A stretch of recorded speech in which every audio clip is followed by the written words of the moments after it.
Hello, everybody. I'm Allison Kent, the owner and creator of The Home Kitchen, a site for musings about food and gatherings, artisanal product lines, and kitchen design itself. So we're here on International Women's Day today. Hey! And we are going to invite in, just give me 1 second. International Women's Day today, and we're talking to 9 amazing women. And we are talking right now with Susan Lueker, who is the head of the Bordeaux program at Kendall Jackson. And Kendall Jackson is part of the Jackson family wine massive conglomerate, because I looked at their wineries and they're all over the world. They're quite global. Kendall Jackson's based in Sonoma County. And here we are. Should I get you? Wait, okay. I'm not pressing the buttons today.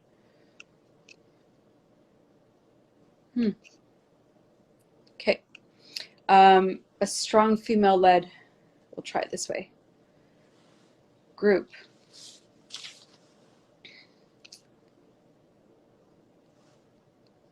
It just says unable to join. So you might need to get out and come back in if you can hear me. We'll try it that way. And Kendall Jackson and the Jackson family wineries are really dedicated to sustainability, mostly based in California. I waved at you. There you are. Okay. I was like pressing the button. It said press to accept. And so I kept doing it. And it's like, no, just come in. Because I can only talk to myself for so long. No, you were doing a good job. I'm like, trying to focus on the buttons and trying to get you in and trying to talk at the same time. But welcome. Thank you. I was trying to hit your button before it was live. So that's okay. Everybody, this is Susan Lueker from Kendall Jackson. So it's the Jackson family tree, and Kendall Jackson is kind of the main branch in that tree, is it not? It's the first winery that Jess and Barbara started. So yeah, they started back in 1982. So we're having our 40th anniversary this year, which is quite an accomplishment. Amazing. And you had a bit of I like to talk about your personal journey and how you came into it, because you started, I think, on a farm and you had kind of a circuitous journey into it. And I think that's just such a great thing, because not everybody starts off on square one going from A to B, and it's never quite linear. No. And I think sometimes a curvy path just gives you a richer ending. Tell us a little bit about your path into the... Well, I grew up in Arkansas and Missouri, and people are always like, how did you get to California? But my mom and dad both went to UC Davis, and that's where they met. And my father had a job with the University of Arkansas, so as soon as he graduated, they moved to Arkansas from California. So that's just how... froze it there. Oh, there sorry. Hopefully I have good internet. We're in the country a bit, so that can always be a little bit of an issue. But in wine country, so you're good. It's always our excuse for everything that doesn't work when we're in the country. I have had lives before where I had to talk for quite some time while somebody figured out their internet, but no, I think we're good. So ended up back in California, and you went from farming to... Farming, well, I always had an interest in science, so I studied chemistry. And then when it was time to get a job with a chemistry degree, there was nothing I wanted to do. I was like, I don't want to work in a lab. My senior year, I worked in a lab, and I was like, I cannot work in a lab 100% of the time. So then I was trying to figure out what my interests were, and one of my favorite courses in college was art, and my professor was like, oh, you need to study art. And I have no aptitude for art. I appreciate it. But my dad said, why don't you go out to Davis and look at the wine program? It's what they're known for. And I'm like, there's a wine? You can go to school for wine? You can go to school for that? And I was 21 at the time. So It makes it a little bit easier to study wine when you're able to taste it legally and know what you like, at least have an inkling. I mean, 21, you're still pretty Still figuring it out. unevolved. But did you always kind of have a taste for food to begin with? Like, did you always kind of have a little bit of a palate? And I was lucky. I always had a very sensitive nose. And my parents would drag me along wine tasting as a child. So I was lucky to get that exposure early on when we would be visiting friends and family in California. So we would visit the Napa Valley and Sonoma Valley because my parents were also very into history. So Sonoma, the town of Sonoma, was where the California actually got started with the Bear Flag Revolt. So it was the Bear Flag Republic. And so I always went to museums and wineries. So there was that interest, and I was always the one when I would be out to dinner with friends. I'd be like, "Oh, you like wine? You get to decide." So, you know, that's always a good exposure. Looking at wine lists and trying to figure out what everybody's going to like. Then and it seemed to kind of be a natural progression from farms to chemistry to wine. It when you look back, it probably is actually quite a natural progression, but at the time it might not have felt that way. I didn't feel like it at all. No. And the difference, I mean, it was a cow farm. So with that, you don't get any vacations. It's really difficult to plan a time when the animals don't need some sort of attention. So I was like, I don't want to do that. At least grapes go dormant. So you do get time to relax in the winter a little bit. Mm-hmm. Now we just had our first inkling of bud break. So now we're in frost season. So now it's going to be a busier time in the winery too. So I love that. You can take a break during the holidays, it's a little quieter and you can spend time and recharge your batteries and be with your friends and family. Because it's a full-time job. Oh, I bet. And it's probably actually quite important to be always tasting other wines. Like I go to other design shows and I see other designs to get inspired. You probably also need to be like out there tasting and visiting vineyards and seeing what is done. And because you are the head of the Bordeaux program, are you not? For Kendall Jackson, yes. Yes. It sounds huge. It's intimidating when you say it that way. It sounds impressive to me. But Kendall Jackson, well, not just Kendall Jackson, I think the whole Jackson family wine conglomerate is quite strongly female-led from top to bottom, from what I understand, which is really cool. Oh, yeah. I would say we are between 50% and high 60s women-led in almost all levels. So that's pretty amazing. Probably stems from the top with Barbara. But no, I mean, it's, you know, it's the culture. I think it's a very open culture that we have, and diversity and equity, and it comes from Barbara and from Katie and Julia at the top, and so that really helps. And I know, like in our Bordeaux team, we are, I should have done the math. We're like 75% female. So. 75%. And it's probably very similar. Like when I think you're kind of cutting in and out a little bit. I'm not sure if you're frozen. Uh-oh. Sorry. That's the worst. Okay, I hear you. I hear you. Just your face is frozen. Okay. Okay. Was probably similar to architecture, that when you're going to slip out and come back in, maybe it might help, just because it's cutting in and out. Okay. And I hate to lose our upcoming tasting notes. I know. Is it okay? Does that seem better? Your voice is kind of coming in and out a bit. Now I've got your face back. So one or the other. It's one or the other. But at least we have pieces of you. It's amazing. And we can roll with it. Okay. And we have some wines here to try, but I wanted to know, because I kind of come at wine from the perspective of somebody who doesn't really know a lot about wine and tries to take the people that don't know a lot about wine along on the journey with me, learning as much as we can. And so I was going to ask you, like, how do you approach a tasting? Like, if we're going to taste these two wonderful wines, and I will show them the Chardonnay. And we have a capsule. And like, how important is glassware? How important is letting it breathe? How important is getting it to the right temperature? If you're tasting something, you kind of want to get the best first impression possible, I imagine, because that's how you're going to be judging the wine from start to finish. How do you start and how do you approach like a tasting?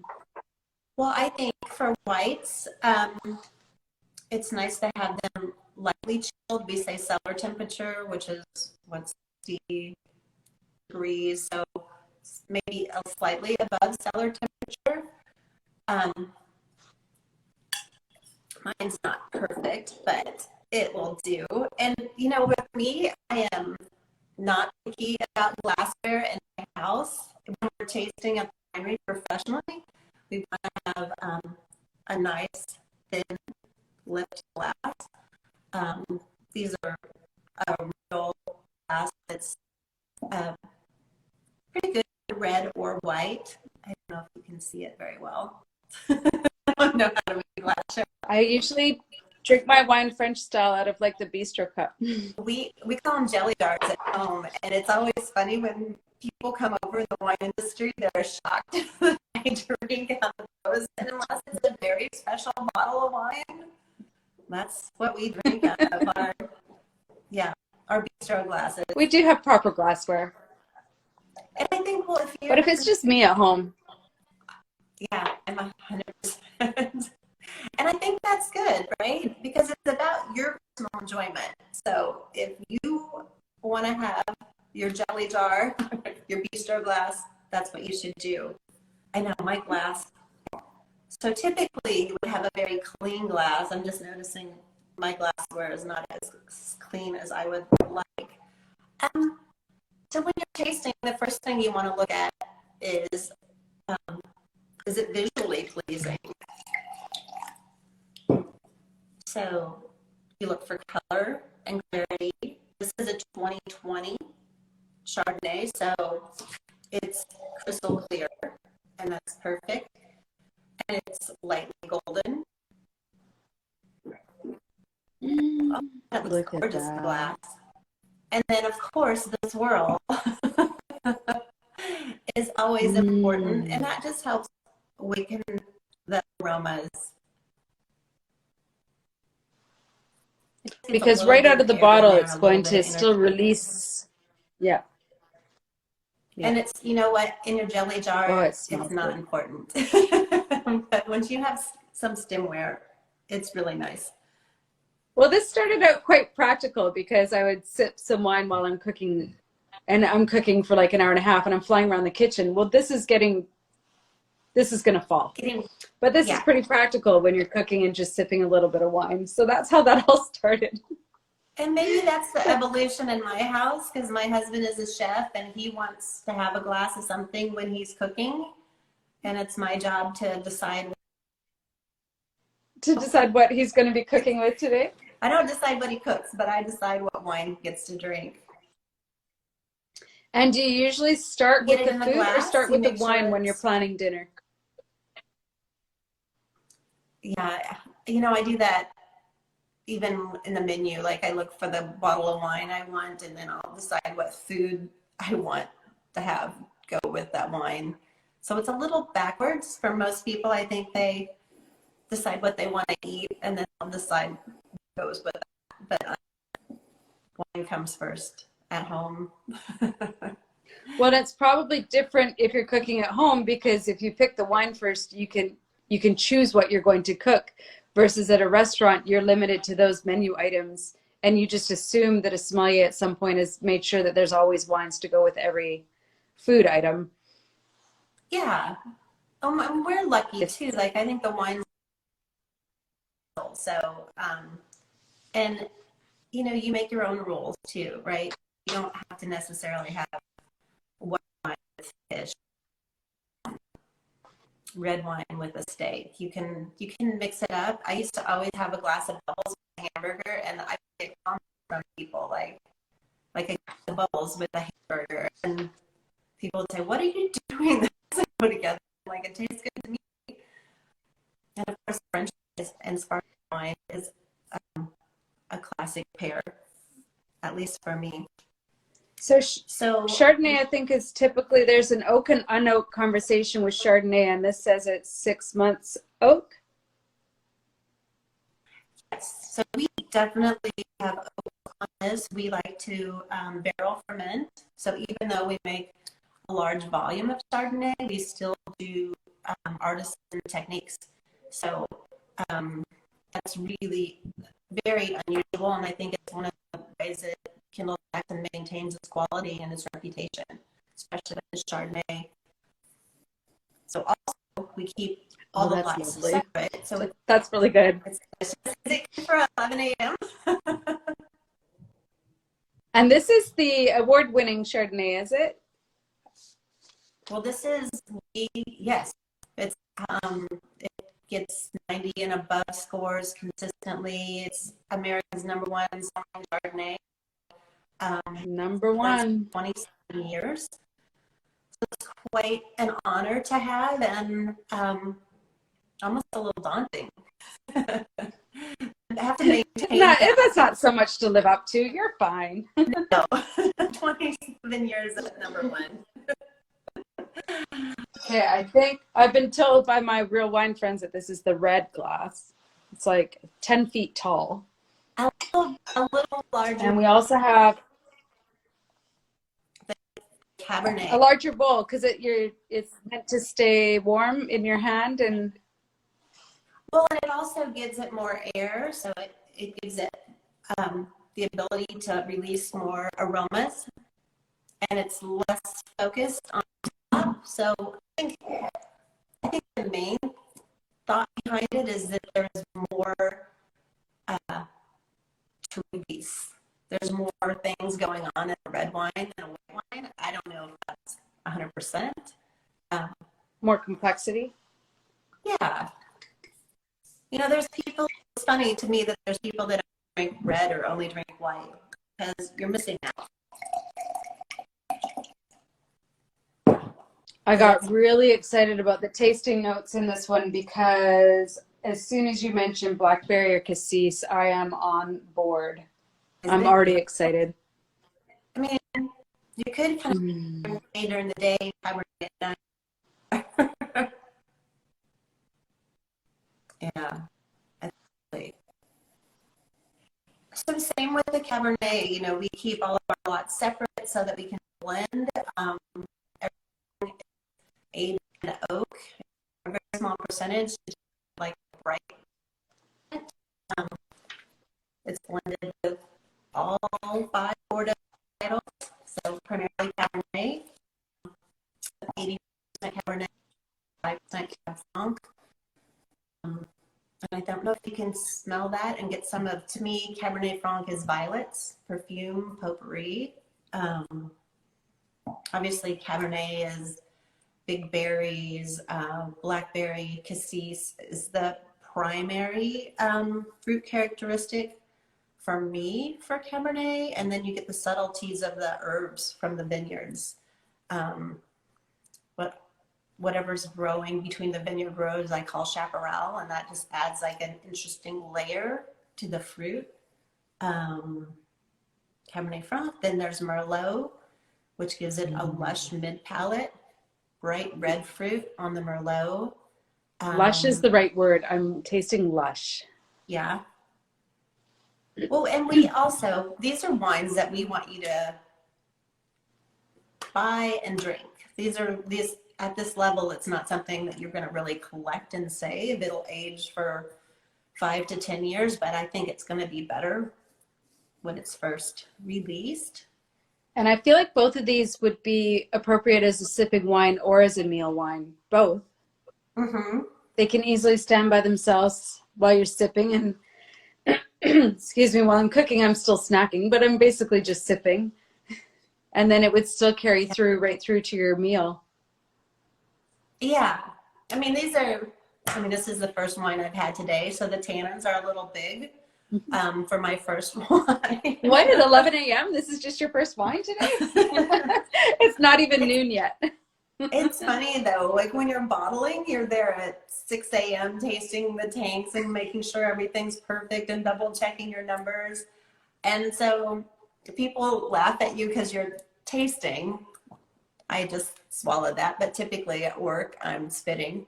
But yeah, and you're like, yeah, it's good. And it doesn't And matter. I feel like if we were in France and you had wine at 9 a.m., nobody would question it. But somehow in North America, we're like, oh, it's not noon or it's not 5 o'clock. In France, it's like they drink it with their coffee. And I was but curious they have as a well. shot of something stronger. Yeah. Or the stronger ones. What would be the major differences as the lead of the Bordeaux program in California? And I know California wines are globally renowned to begin with, but what would be some of the main differences between a Bordeaux in California and a Bordeaux in Bordeaux? So our Bordeaux's are typically, well, not typically, our Bordeaux's are labeled varietally. And in Bordeaux, it's labeled regionally. So you'll know if it's right bank or left bank, whether it's going to be cab based or Merlot based. And they're not 100% Cabernet. They're very blended, and it's typically whatever the estate grows. So it can be Cab Franc, Merlot, a tiny bit of Cab, and it depends on how the vineyards are planted. All of our estate vineyards are planted to multiple Bordeaux varietals, but and we do primarily Cabernet, except for one vineyard that is just suited for Merlot, and it has a little bit of Cabernet Franc on that. So we do the same. We look to France for how they do it, but then we'll label that wine either Merlot or Cabernet Franc or a red blend, and that'll be a Bordeaux-based red blend versus calling it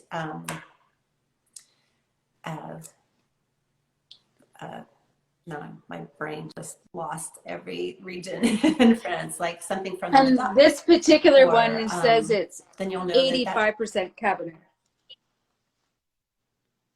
Oh, I missed that. So our varietals are, it's 75% the varietal. It has to be at least 75% to be labeled the varietal. And then depending on where it is, it'll have to be 85% from the appellation that the wine is grown. So, but I know when we're making it, so if I'm putting Cabernet in a Merlot blend, I'm going to put Cab in the Merlot that's going to help express the Merlot. It's not cover up the Merlot.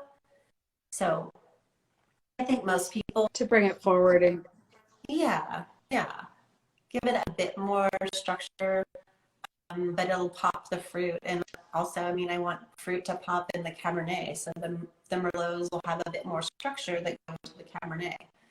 So it's kind of. I'm wanting duck right now.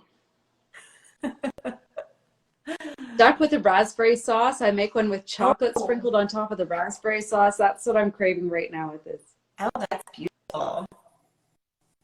That's funny. That's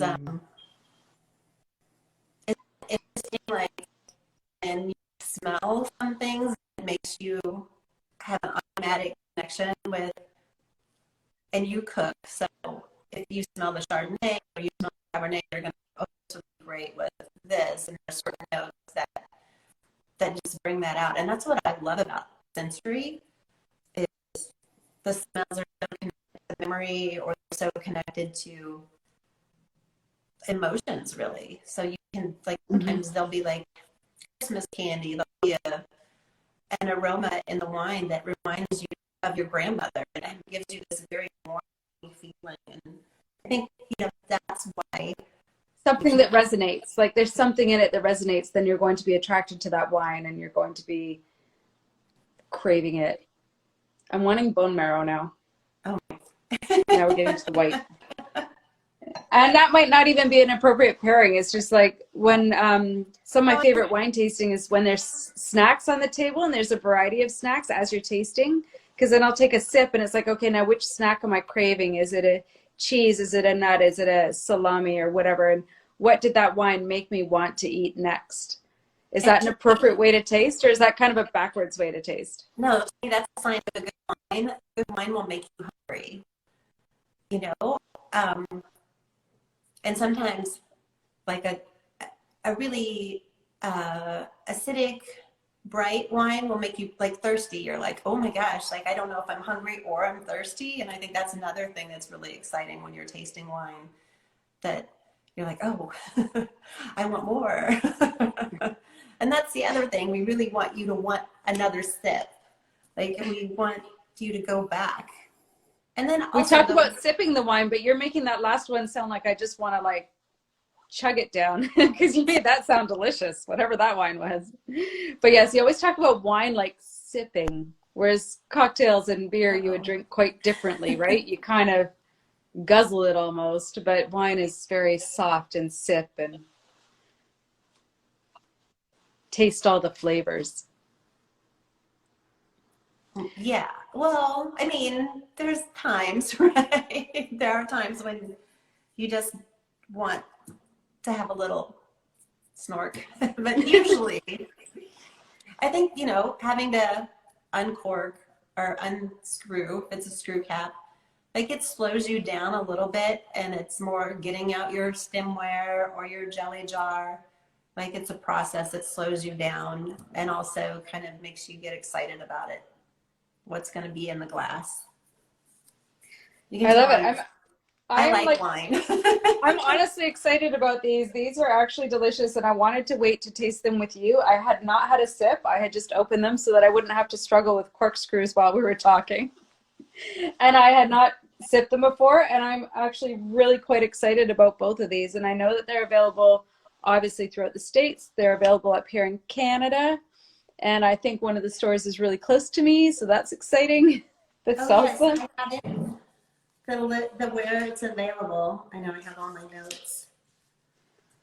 Yeah, I think there was a few shot at me, and I'll try and post them later for people that want to try them. They're delicious, and I can't wait to come down and actually visit them in California and sing softly to the grapes. Definitely. We have, because you're going to talk to one of our Tracy. chefs. Yeah. Yes. So we have an amazing culinary program at the Wine Estates and Gardens that you can come and sample. Either they do a wine and chocolate pairing. They do these lovely pairings that are small bites, but there's 3 or 4, and it depends on different wines that are whatever. We also have in a garden that's 4 acres, so I think they get inspired by the gardens, then they get inspired by the wines. So there'll be a food and wine pairing that's really fun to do, indoor, outdoor. It's fun, and having those things led for you just really helps you understand the wine that much better. And yes, a lot of people can figure it out, but sometimes even just getting those extra notes and getting those extra thoughts and those extra taste buds, and it really does help to be guided through, even if you're already a professional wine taster. I have a few friends that are like, they do this professionally, and they still love an intimate tour where you're actually talking and having conversations with the winemakers, and you're getting to know the wines that much better. Because yes, it's the taste, but it's also a little bit of the story. And Kendall Jackson and the Jackson Family Wines has a great story. It's a little bit of the people. It's a little bit of the, you know, who you go on the tour with. It's a little bit of what you had for breakfast that morning. Like all these things come into how you're experiencing that bottle and all the effort. And I can't even imagine what it takes to become a master winemaker of Bordeaux. It's the amount of knowledge you must have about earth and harvest and all the little details, and all of that is collectively like in a bottle that you can then taste and have with your dinner. And it's kind of amazing what goes into all of this. I can't even fathom what your day looks like. Tell us what a day looks like. Oh, well, today was exciting.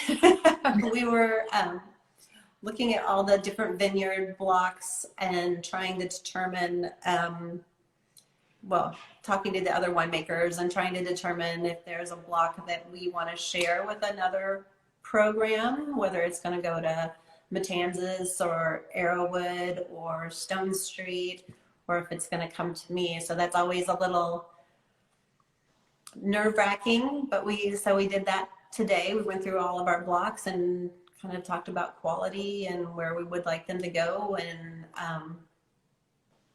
so that's the really the meaty part of it. Yeah. And then getting to talk with you, that's not part of my normal day, but it's really the best fun. Part of the day. Yeah, and now we have a little bit of bud break in some of the Chardonnay, so there's going to be more focus on just the weather at a minute-to-minute basis to make sure that we're keeping those buds healthy and they produce fruit. Really, and then minute. Yeah, so yeah, it becomes a little stressful once the buds come out, but it also is like we're welcoming the 2020 vintage too. So there's always a celebration happening. What a wonderful world you live in. It's good. I mean, it's sometimes I don't want to over glamorize because it's walking in the hillside. That doesn't sound too unglamorous, but it can be, you can get covered in juice and you can get exhausted, but it keeps you going because there's always something new, and there's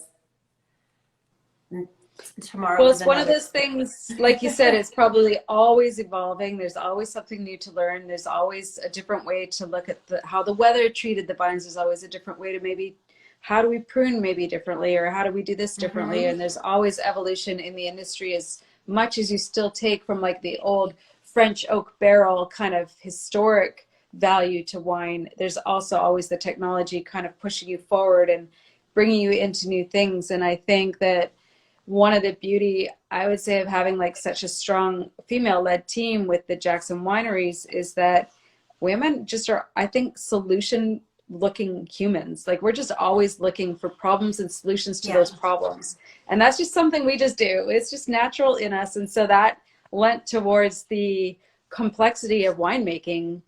It's showing up. I'm enjoying these. I don't know if I'm going to make it to interview number 9 today. By the time I talk to Tracy, I'll be like, "Ooh, hey Tracy." Yeah, we are always problem solving, but that's that's one of my favorite parts of it too. And I dream about it. I was dreaming about our meeting this morning, and it was nothing like my dream was really funny because people that came from different countries and they all flew in for our meeting instead of well, we'll have to make that happen one day where people fly in to hear us talk about wine. Yes. I like this. I like the direction this is going in. I like also that the borders have kind of mostly opened back up now too, because I used to drive down to California. I used to drive the coast every year, and I could make it to Vancouver, from Vancouver to Sonoma, Napa within a day. It's a long day. It's a terrible day, but it's just the I-5 straight down. And then I would maybe enjoy a winery, maybe go to a little farm to table restaurant, kind of hang out for a day before I switch over to the beaches and the coast. And I used to do that every year, and I miss it so much. So I'm excited to come back down sometime in the next year or so and hopefully visit some of these real humans behind my screen and learn more about tasting wine. We would love to have you. I love it. Thank you so much for hanging out with me today. And I'm going to put in the notes to our video all the ways to find Kendall Jackson Wines, and definitely try these two, which will be posted up later today as well. Awesome. Thank you. So much. Bye. Bye.